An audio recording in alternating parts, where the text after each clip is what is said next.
Alright, so in this video we're going to be talking about how some of our Super Eagles players performed yesterday. So this week there will be no UEFA competition in play, no Champions League, Europa League or Conference League, but we do have some domestic league and cup action going on.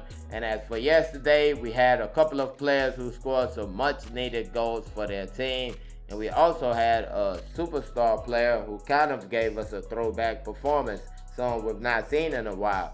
Now, before we get into that and more, please don't forget to like this video, subscribe to the channel if you haven't already. Thank you very much. So yeah, first and foremost, we're going to talk about that superstar player, and he's none other than Super Eagles midfielder Wilfred Ndidi. Wilfred Ndidi, of course, plays for Leicester City, and they took on West Ham United yesterday night. Wilfred Ndidi played 90 minutes, and Leicester City won the match by 3-1.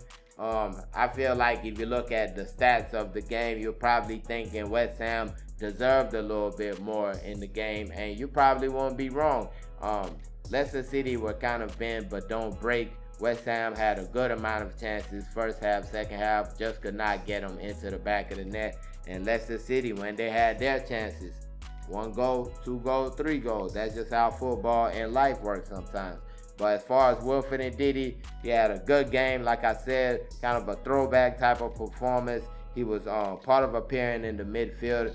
Could call it a double pivot, but I saw Wilfred Ndidi as the midfielder that was mostly in between those two central defenders. And I felt like this was probably one of his best games in that position in like 2 or 3 years. You got to go back before they got relegated, the season before they got relegated, to get a performance like this from Wilfred Ndidi, because you got to also understand last season he was mostly an attacking midfielder. Even the start of this season he played a number of matches as an attacking midfielder, but here he's back to like his original position, and he came back with a bang in my opinion. Had 64 touches of the ball, completed 30 out of 35 passes for 86%, 1 shot which was on target, 2 dribbles attempted, 2 successful, 4 aerials, 1 out of the 5 he went for, 8 tackles successful out of the 10 he attempted, 3 interceptions, and a whopping 11 clearances.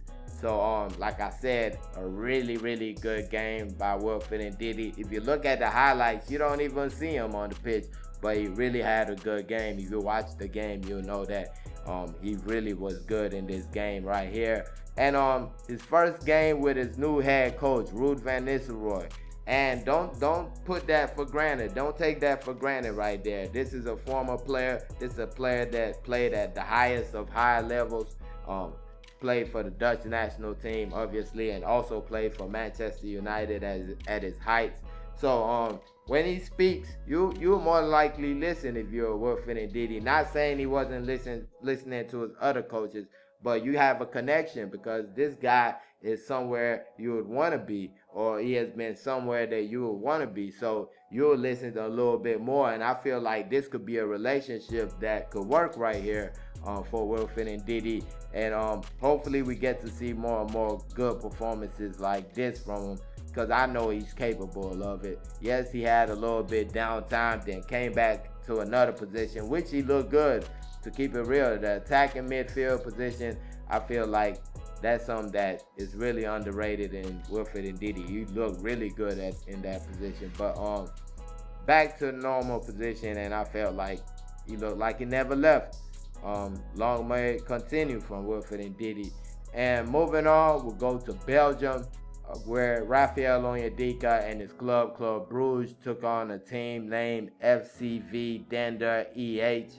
And Club Brugge won that matchup by 4-1. Raphael Onyedika played 90 minutes in the game. Not his best ever performance, but for me, I felt like he did what he had to do. He did his job and got up out of there.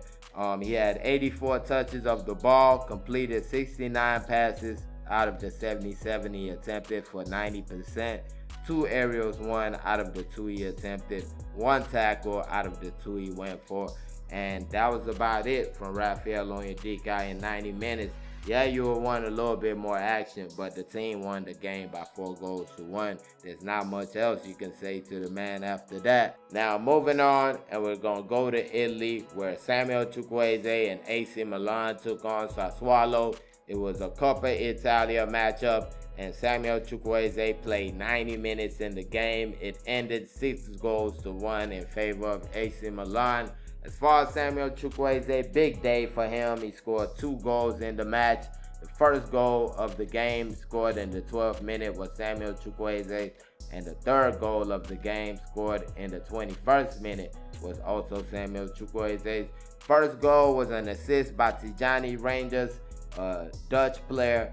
Nice ball from the midfield, a great run by Samuel Chukwueze. He gets the ball, puts it past the goalkeeper, but it goes into the upright, and Samuel Chukwueze was right there to smack the ball on the rebound into the back of the net.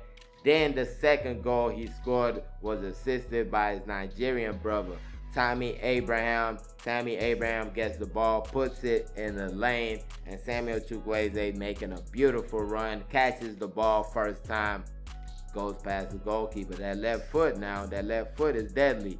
Puts it past the goalkeeper, and that's that. That's 3-0 to score in the match. And I feel like Samuel Chukwueze had a great match.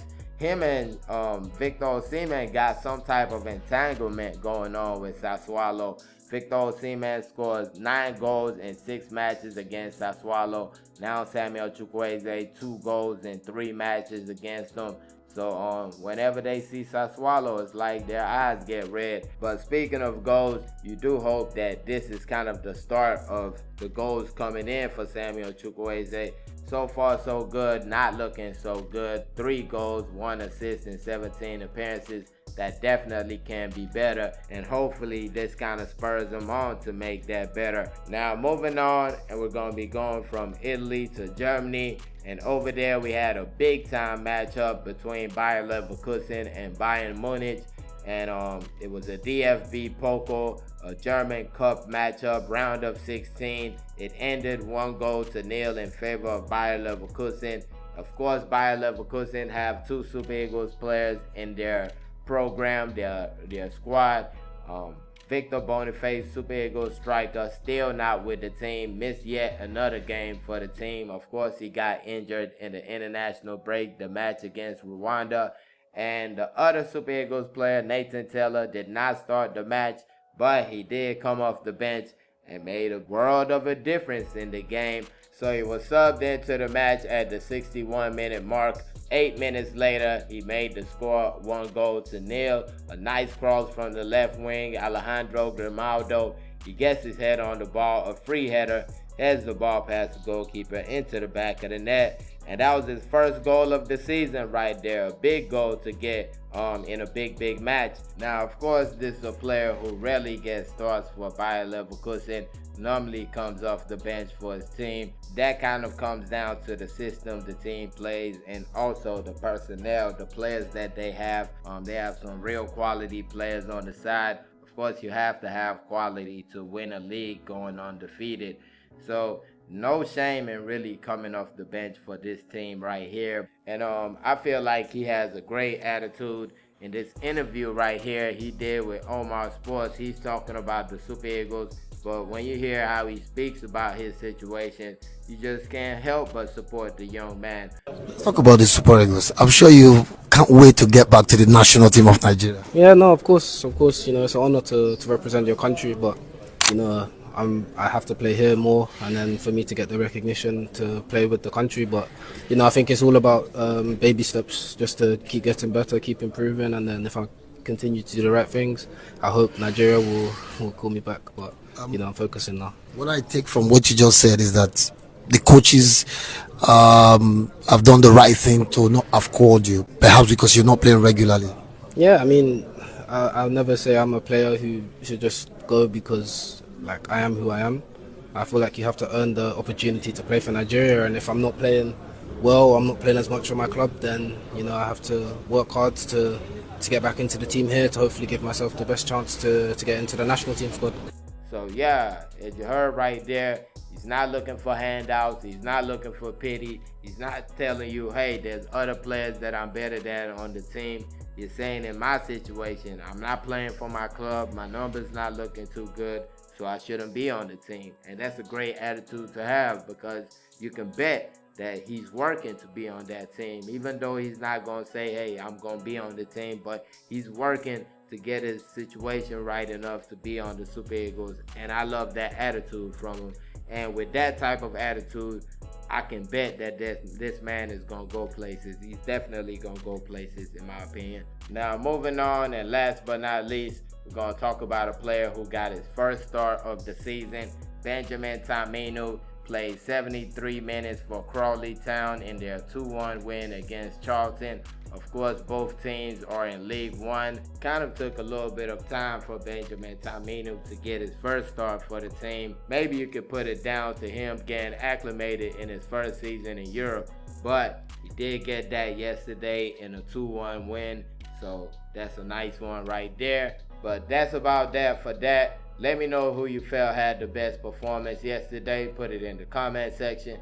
And please don't forget to like this video. Subscribe to the channel if you haven't already. Thank y'all for watching. Peace.